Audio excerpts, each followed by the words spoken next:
Olha aí, galerinha do terceiro ano, tudo bem? Boa terça-feira para vocês, boas aulas, né? Professor Beijoqueiro chegando por aqui novamente, tá joia? Saudade de vocês aí, tá? Só para lembrar que ainda tem alguns alunos que não entregaram as atividades da semana passada, gente. Eu não deixe acumular, tá bom? É importante que você veja os vídeos, faça a tarefa. É um momento difícil para todo mundo, volto a afirmar, não é fácil, né? Eu sei que trabalhar dessa maneira é complicado para todo mundo, mas a gente precisa manter, né, a nossa cachola funcionando, tá ok? Galera que Principalmente galera que tá aí na boca do leão, né, para fazer o Enem. A gente não sabe nem se vai ter Enem esse ano, né, infelizmente, mas quando você tem estados de guerra, como nós vivemos agora, né, que é um estado de guerra, não é uma guerra propriamente dita contra um inimigo visível, mas biologicamente falando, é uma guerra ainda pior, né, pessoal? Que é contra o inimigo invisível. Você pode pegar isso, né, de um amigo, de um parente, na rua, a qualquer momento, um deslize, você pode se contaminar com um vírus como esse. Mas não se esqueçam, viu? Não é só coronavírus que está espalhado por aí, não. Tem muita gente preocupada só com Covid e tem que se preocupar mesmo, tá? Mas nós estamos vivendo há muito tempo, outra pandemia, que é a pandemia da AIDS, e ninguém está preocupado com isso, né? A não ser aqueles que já estão doentes, que já são soro positivo, infelizmente, tá? Então, você, jovem aí, né, consciente, né? Se previna de todos os jeitos, de todos os modos, tá? Evite esses tipos de doenças graves, mortais, né? Nós tivemos muitos casos de sífilis que voltaram, que fazia tempo que não acontecia tantos casos de sífilis na nossa região. Os casos de sífilis estão voltando, muitas, né? E sífilis é tão mortal quanto a AIDS, tá? E as pessoas não estão se prevenindo, não estão cuidando da sua vida, da sua saúde, ok? Recadinho do coração aí para todo mundo. Então, na aula passada, vocês viram aí o que? Né? A história desse cara aqui, ó, nosso amigo Gregor Mendel, tá? Então, o professor lá passou para vocês, né, no videozinho, uns comentários sobre a vida e obra de Gregor Mendel, o que ele fez, né, sobre as ervilhinhas, né, e alguns conceitos básicos, homozigoto, heterozigoto, é, é, dominante, recessivo, né? Fenótipo, genótipo. Gente, isso é muito importante. Essas palavras são palavras-chave dentro da genética básica, dentro da introdução à genética, né?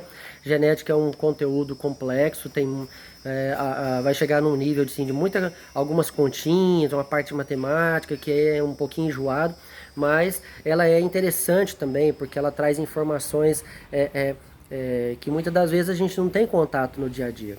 Então é legal, é bacana estudar genética, se aprofunde, leia, tem umas coisas muito legais sobre biotecnologia, inclusive no livro de vocês tem um capítulo sobre biotecnologia, é bacana mesmo, né? Transgênico, mutação gênica, projeto genoma, isso é muito bacana e sempre cai no Enem, né? Sempre está caindo nos vestibulares aí.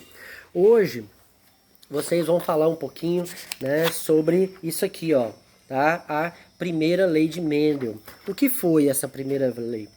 Por que Mendel trabalhou com as ervilhas? Não poderia ter trabalhado com feijão, lentilha, são leguminosas também. Mas por que a ervilha? Né? Então Mendel era um monge agostiniano, morava na Áustria, né? Ele não tinha muito acesso a bens de consumo.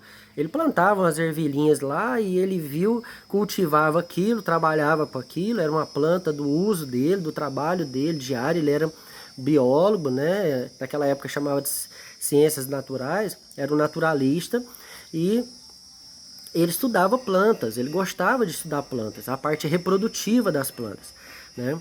Então, ao analisar a estrutura, a reprodução dessas ervilhas, ele percebeu que as ervilhas eram capazes de passar de uma geração para outra determinadas características.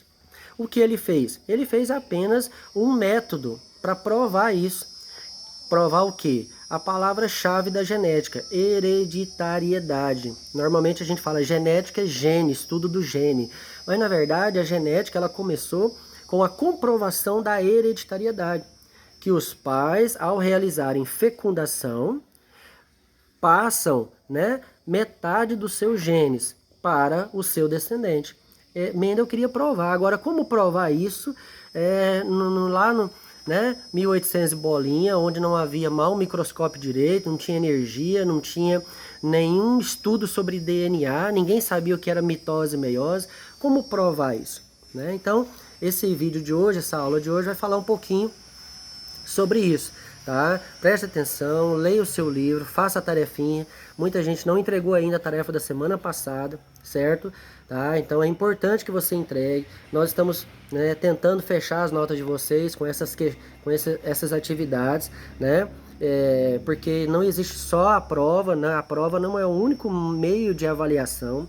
A gente avalia o aluno quando ele participa nos grupos, quando ele manda mensagem, quando ele faz a tarefa, faz o trabalho. Tá bom, pessoal? Então, a participação ativa sua vale muito, tá joia? Beijo no seu coração, que Deus te abençoe, muita saúde para você aí, que a sua terça-feira seja muito abençoada. Se você não está vendo esse vídeo na terça, pode ser na quinta, porque eu tenho aula aí, né? Eu tenho aula em vários períodos, tá joia? Tudo de bom, fica com Deus, saúde e paz para todo mundo, tá joia? Tchau, tchau.